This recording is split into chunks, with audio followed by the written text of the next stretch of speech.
বিসমিল্লাহির রহমানির রহিম। আসসালামু আলাইকুম রহমতুল্লাহি ওয়া বারাকাতুহু। আশা করি সবাই ভালো আছেন। আমি Iman Jamal Ahmed IG study consultancy BD থেকে বলছি।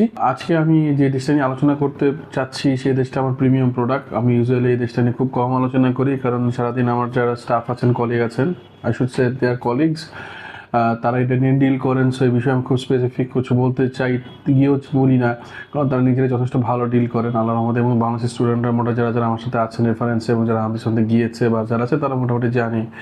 এই জন্য এই প্রোডাক্টটা নিয়ে আমার প্রমোট করা হয়ে ওঠে নাই। তো আজকে বিশেষ কারণে আমি একটু প্রমোট করছি, যাতে আপনারা জিনিসটা একটু মনোযোগ দিয়ে শোনেন। সেটা হচ্ছে আমি হাঙ্গেরি নিয়ে কথা বলছি, স্টাডি ইন হাঙ্গেরি।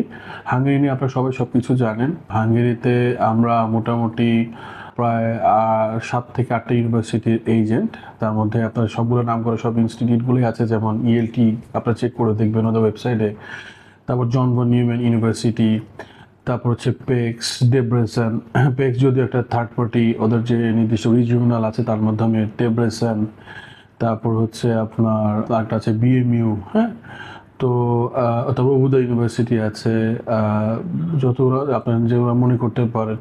এছাড়া আমরা প্যানেট এদেরগুলোর সাথেও কাজ করি। তো আমাদের যে ইন্ডিভিজুয়ালিস্টিক যে ইন্টেনশন যে প্রতিটা স্টুডেন্টের ক্ষেত্রে, সেটা হচ্ছে যে যাতে স্টুডেন্টরা প্রপার গাইডেন্স পায়। হাঙ্গেরি নিয়ে আমরা মোটামুটি যারা আপনারা সবাই জানেন, যে মোটামুটি যারা আমাদের পরিচিত তারা সবাই জানে যে হাঙ্গেরি নিয়ে আমরা আসলে কীভাবে কাজ করি। দেখেন, আমাদের মূলত ইন্টেনশন যেটা হচ্ছে সেটা হচ্ছে ট্রান্সপারেন্সি বজায় রেখে স্টুডেন্টের সাথে আমরা আসলে সব কিছু সবসময় শেয়ার করে দিই।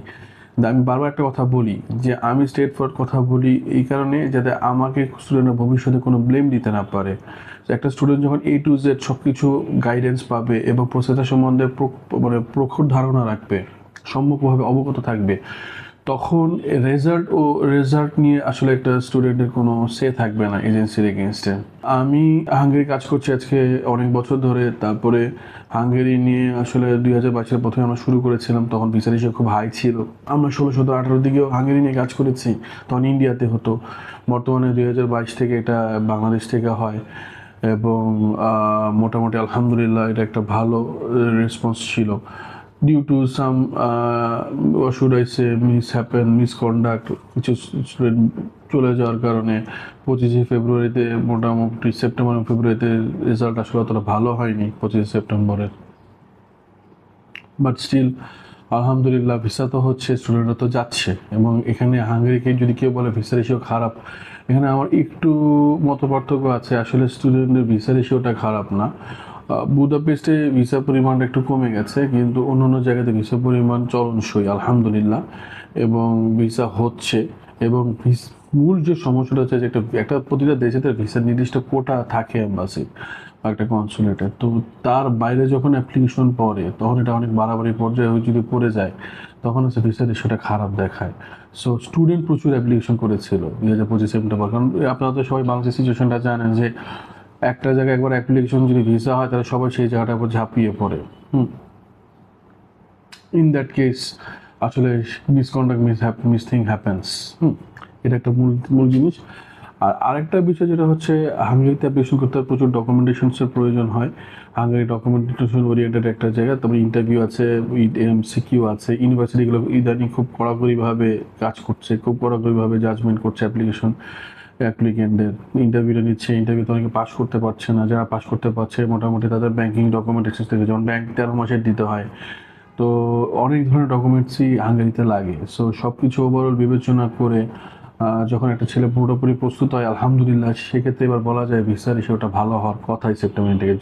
আমাদের অলরেডি স্টুডেন্টরা আলহামদুলিল্লাহ জমা দিচ্ছে হাঙ্গেরিতে, শুরু হয়ে গেছে হাঙ্গেরিতে জমা। 2026 সেপ্টেম্বর ইনটেক, 26-27 ইনটেকের জন্য স্টুডেন্ট আলহামদুলিল্লাহ ফাইল জমা দিচ্ছে। দে আর গেটিং, তারা সাবমিট করে তাদের বক্তব্য যেটা হচ্ছে যে দে আর হ্যাপি। বিকজ এইবার বর্তমানে যে ইন্টারভিউ সিস্টেমটা হচ্ছে, সেখানে যে ভদ্রমহিলা আছেন, স্টুডেন্টের কাছে যে ইন্টারভিউয়ার আছেন, সেই ইন্টারভিউয়ার যথেষ্ট সুন্দরভাবে কথা বলছেন এবং তিনি যথেষ্ট কর্ডিয়াল এবং স্টুডেন্টকেও যথেষ্ট হেল্পফুল হইতে একটা কনভারসেশনের মাধ্যমে আলোচনা করছেন হোয়াট দে ওয়ান্ট। আসলে এটা একটা সাইকোলজিক্যাল ম্যাটার। একটা স্টুডেন্ট যদি জেনুইন হয়, তাহলে আপনি যে কোনো বিষয় নিয়ে যখন টপিক করবেন এবং তার পছন্দ সেই topic, student for example student যে বলে আমার হবি হচ্ছে গিয়ে বই পড়া, তাহলে কোন বই পড়া, কোন কোন বই পড়েছেন, কী টাইপের বই আপনি পড়েন। ফর এক্সাম্পল আপনি থ্রিলার ভিত্তিক পড়েন না রোমান্টিক উপন্যাস পড়েন, তার উপর বেসিস করে আপনাদের ডেপথনেস থাকবে। সো এই ডেপথনেসটাই তারা আসলে আইডেন্টিফাই করার চেষ্টা করে, বোঝার চেষ্টা করে কতটুকু ডেপথ। কারণ যদি আপনি আপনার হবির প্রতি ডেপথনেস থাকে, আপনি যে কাজটা করেন তার প্রতি যদি আপনার সিনসিয়ারিটি থাকে, সেক্ষেত্রে আপনি যে অ্যাপ্লাই করছেন study in abroad in Hungary, তাহলে হাঙ্গেরির পড়াশোনার ক্ষেত্রে আপনার সিনসিয়ারিটি থাকবে। মুখস্থ গদবাঁধা কোনো কিছু থেকে তো আসলে আপনার যদি আগে যে মুখস্থ গদবাঁধা শিখে যেতেন সেটা আবার হচ্ছে না। এখন ওরা ডিফারেন্ট ওয়েতে জিনিসটাকে ভেরিফাই করার চেষ্টা করছে একটা স্টুডেন্ট কতটুকু sincere. They would like to know to what extent the students are sincere. যদি আপনার কনভারসেশনে এটা যদি বুঝে যে ওরা তাদের নিজস্ব ব্যক্তিগত পর্যায়ে হবি বলেন, মুভিজ বলেন, বই বলেন, যে কোনো ক্ষেত্রে যদি সিনসিয়ার হয় নিজের এক্সট্রা কারিকুলার ক্ষেত্রে, তাহলে অবশ্যই সেই স্টুডেন্টটা অবশ্যই পড়াশোনার প্রতি সিনসিয়ার হবে। এটাই তারা চিন্তা করে আর কি, এটাই তারা জাজমেন্ট করার চিন্তা করছে এবার এই প্রসেসে, যেটা আমার আন্ডারস্ট্যান্ডিং স্টুডেন্টের সাথে কথা বলে। আর আরেকটা বিষয় যেটা হচ্ছে যে আপনার মনে রাখতে হবে যে ভিসাটা তাকদীরের ব্যাপার। আমি বারবার আমার ভিডিওতে বলি তাকদীর, আল্লাহ যেটা রেখেছেন আপনার সাথে, আল্লাহর যে সম্পর্ক আছে সেই সম্পর্কের ভিত্তিতেই আপনার ভিসা হবে কি হবে না সেটা ডিপেন্ড করে। আমি বারবার বলছি আপনি যত কোয়ালিফাইড হন, আমার চোখে থেকে অনেক দৃষ্টান্ত আছে, কত কোয়ালিফাইড হন, আপনার সাথে আপনার আল্লাহর যে সম্পর্কটা, this is the matter of fact, এটা আমি বারবার বলি। সো আমি তো বলছি না যে আমি ভিসা ইস্যুয়ার, আমি ভিসা ইস্যু করতে পারি না, বাট আমি যেটা বলি সত্যটা জানি, আমি সত্যটা আপনার সামনে উপস্থাপন করছি। আরেকটা বড় সত্য হচ্ছে যে আপনি ওই নির্দিষ্ট দিনে ইন্টারভিউটা যেভাবে দিবেন, আপনার ইন্টারভিউ যেটাভাবে হবে, তাতে যদি আপনার ডিসিশন হয় যে আপনাকে ভিসা দেওয়া হবে, সেটাই ম্যাটার অফ ফ্যাক্টস।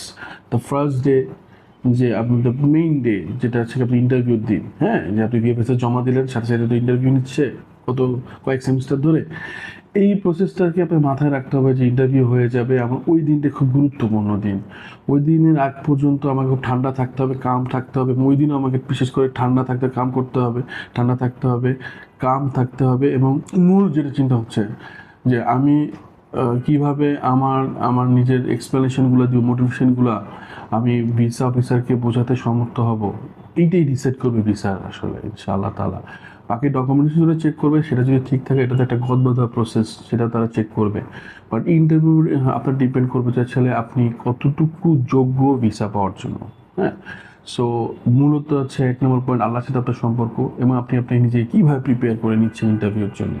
ঠিক আছে, সো একটা ভিসা অফিসারকে কী পর্যায়ে কোনভাবে সম্বোধন করতে হয়, কীভাবে কথা বলতে হয়, এবং তার সাথে আসলে কী ধরনের আলোচনা করা উচিত, আপনার কী কী রাইটস আছে, তার কী কী রাইটস, এই জিনিসগুলো আপনার মাথায় রাখতে হবে সবসময়।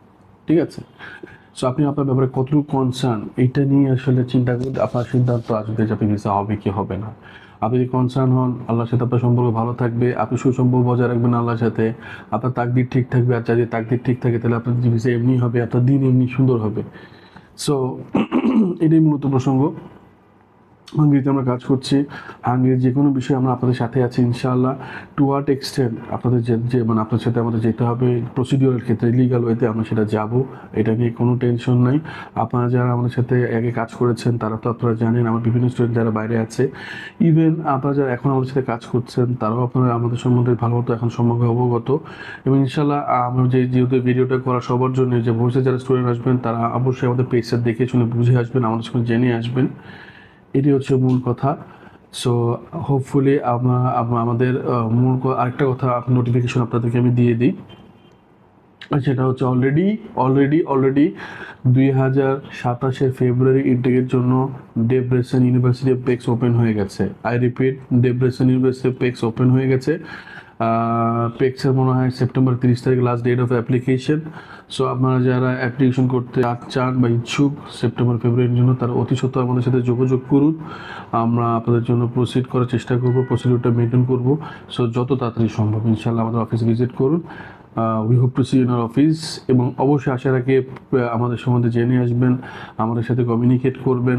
যদি আমাদের মনে হয় যে আমরা স্যাটিসফ্যাক্টরি, তাহলে আসবেন ইনশাআল্লাহ তাআলা। আল্লাহ ভরসা, আশা করি ইনশাআল্লাহ সব ক্ষেত্রেই সব কিছু সুন্দরভাবে হবে। আসসালামু আলাইকুম রহমতুল্লাহ। Hope to see you soon.